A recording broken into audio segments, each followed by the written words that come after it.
supaya kita paham artinya tunggal pada zatnya, sifatnya, dan af'alnya. Nah, itu wahdaniyah.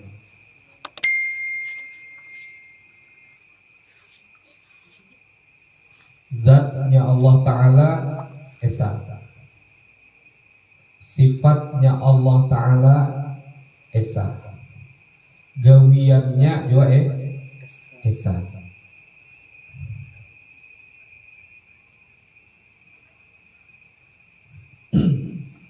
Jadi kadada Allah yang lain, kadada Allah itu tunggal, baik zatnya, sifatnya, af'alnya. Maka kita yakini bahwa seluruh yang terjadi pada alam semesta ini adalah af'alnya Allah Ta'ala, gawiannya Allah Subhanahu wa Ta'ala. Karena Allah bersifat apa? Wahdaniyah. Jadi tidak ada yang berbuat selain perbuatan Allah Subhanahu wa Ta'ala. Innallaha yaf'alu ma yasha.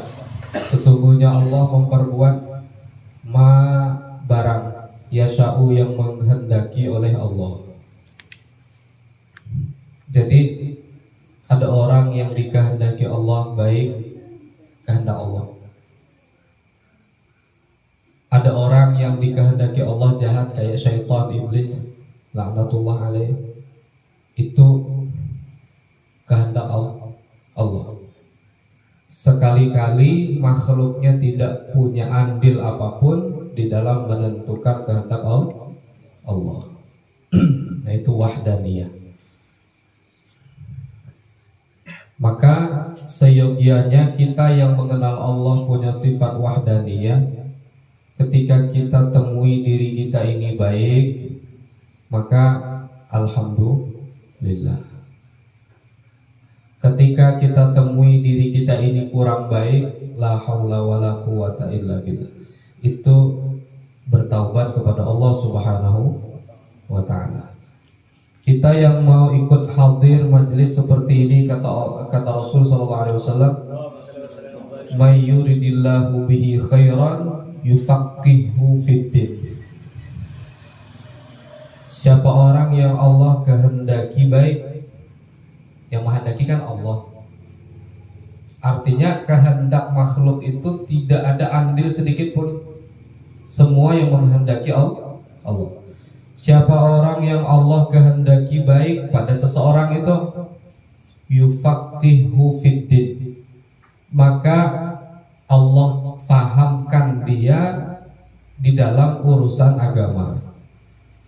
Maka kalau kita mau umpat majelis ilmu, mendengarkan majelis ilmu agama, ini salah satu tanda Allah kepengen hambanya itu baik. Maka yang patut kita ucapkan adalah alhamdulillah.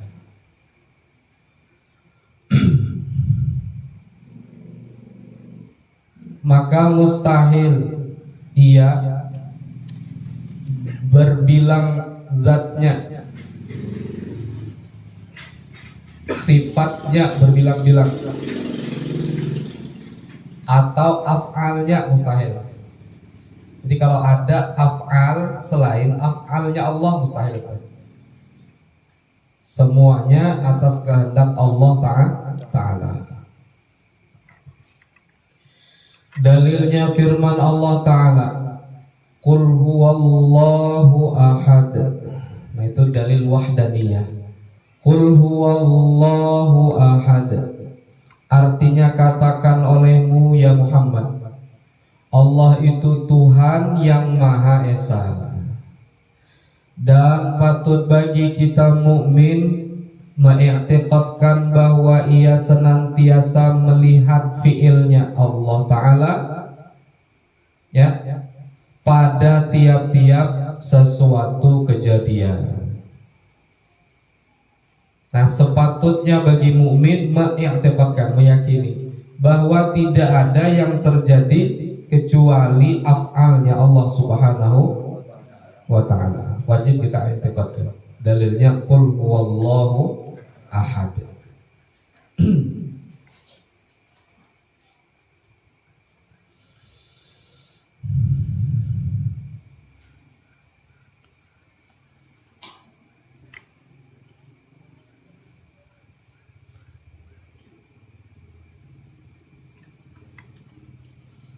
Maka tidak sepatutnya kita orang mukmin bertanya tentang af'al Allah yang tidak perlu kita ketahui. Contoh, beberapa aliran di luar ahli sunnah wal jamaah mempertanyakan kenapa Allah menciptakan neraka sementara Allah menyuruh taat. Nah, itu. Namun kita sebagai ahli sunnah wal jamaah sudah paham bahwa semuanya kehendak Allah sudah habis. Syaitan, bahkan Abu Lahab aja, Abu Lahab, tabat yada abi lahabi wa tab, itu kafir pada masa sebelum diciptakannya. Sudah ada dalam firman Allah. Kata Allah, innahu lakum aduwwum mubin. Sesungguhnya syaitan lakum bagi kalian orang-orang beriman, mulai Nabi Adam sampai hari kiamat, aduun mubin. Syaitan itu yaitu musuh yang nyata lakum bagi kalian. Berarti kan syaitan makhluk yang memang Allah ciptakan akan mengisi neraka. Jadi seyogianya kita ahli sunnah wal jamaah tidak mempertanyakan di mana letak keadilan Allah gitu. Seandainya syaitan diciptakan hanya untuk di dalam neraka, itu tidak patut kita tanyakan. Jadi semuanya tidak ada yang terjadi kecuali semuanya kehendak Allah Subhanahu wa ta'ala. Artinya ketika kita mengenal Tuhan kita sehebat itu, punya kuasa sehebat itu, sedahsyat itu, bahkan tidak ada yang terjadi kecuali apa? Kehendak Allah. Berarti kita punya Tuhan hebat tak? Hebat tak? Seandainya ada orang mukmin bisa memaksakan dirinya membuat taat, berarti terpaksa Allah. Lalu kita punya Tuhan lemah. Aku aja pokoknya harus masuk surga. Kayak apa aja, walaupun Tuhan memasukkan aku ke neraka, aku harus masuk surga. Kau lagi kira? Kau kata? Aku pokoknya harus masuk surga, walaupun Allah memasukkan ke neraka. Kau kata? Kada kawan. Yang mengatur Allah Subhanahu wa ta'ala. Artinya kita kenal Allah sehebat itu, sedahsyat itu. Jangankan rezeki kita, surga nerakanya sudah dipilihkan Allah.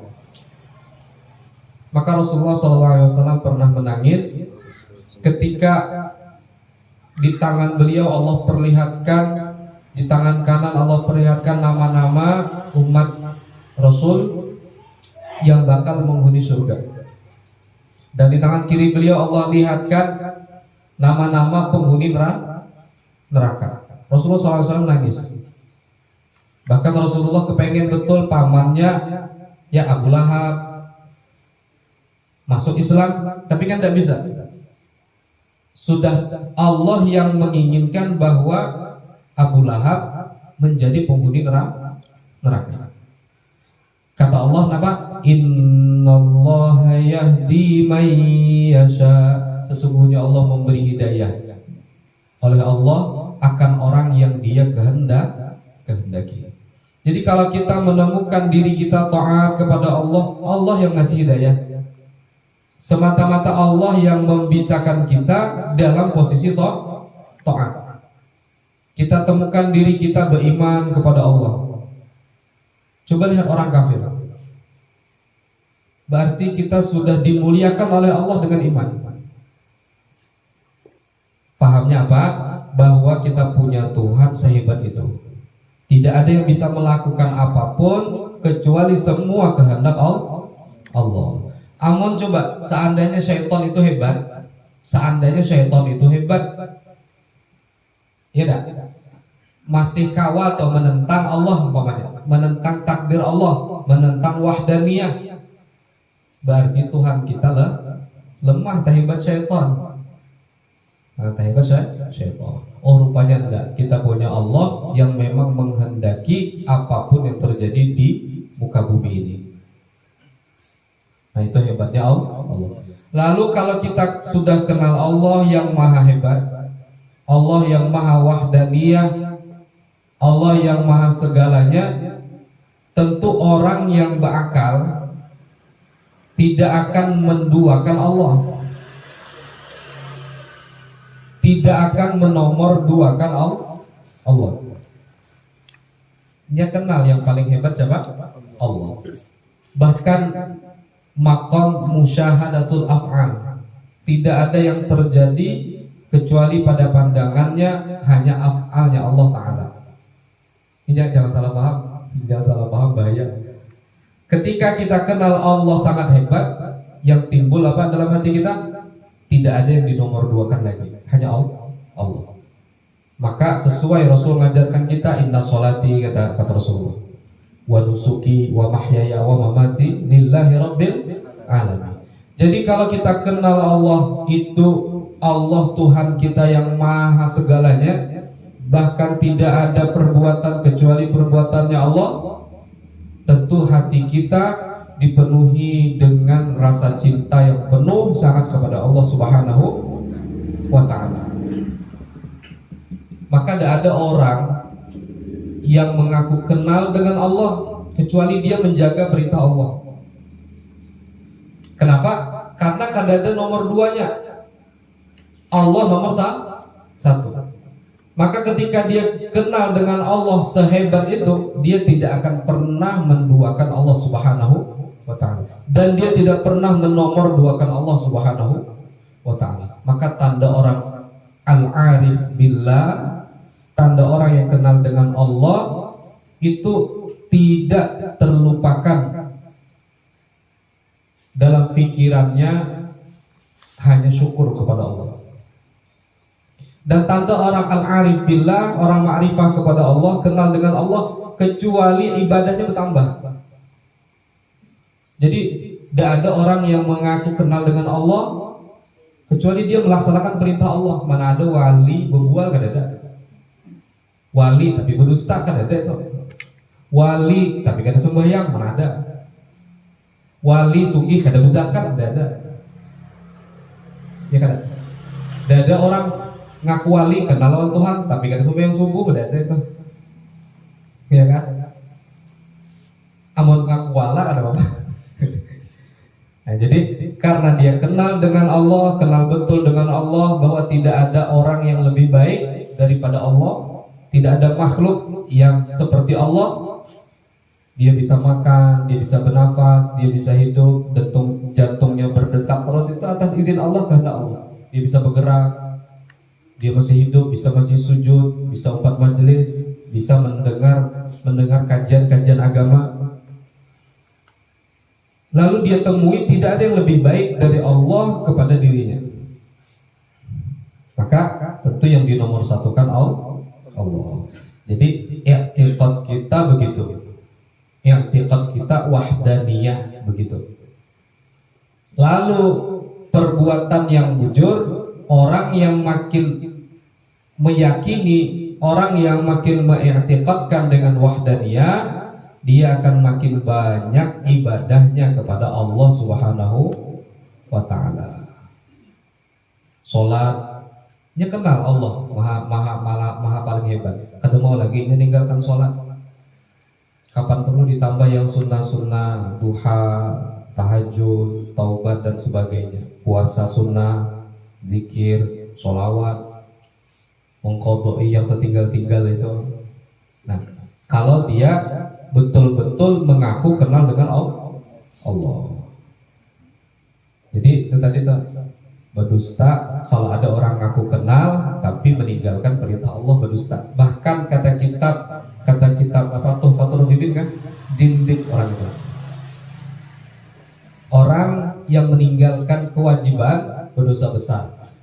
orang yang meremehkan kewajiban zindik, kafir. Na'udzubillahi min dzalik. Jadi i'tiqadnya bujur-bujur pada wahdaniyah, gawian kita juga menyesuaikan pahaman kita bahwa Allah wahdaniyah. Paham ya? Ya. Nggak paham kan? Nggak nyambung kah ceritanya kada? Ini terlalu khusyuk di sini. Santai aja.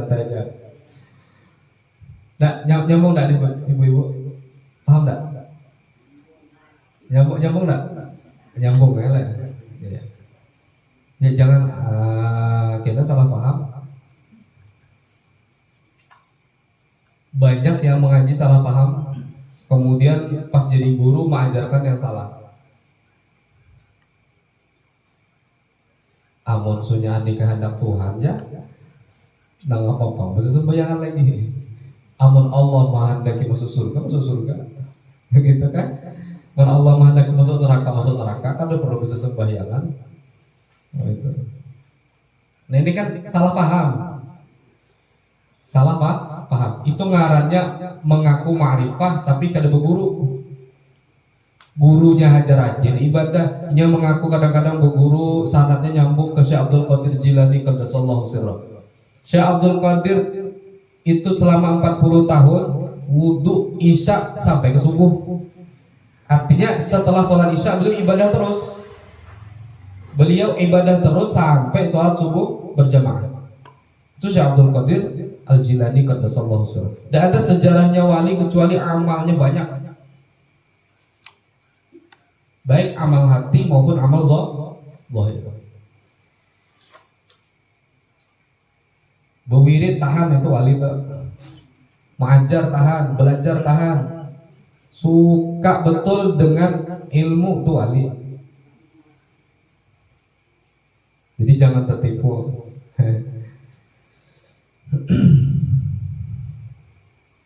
Nah itu wahdaniyah. Mudah-mudahan kita diberi Allah keimanan, keyakinan yang jujur, yang kuat sampai kepada husnul khatimah. Amin ya rabbal alamin. Ya. Wallahu a'lam.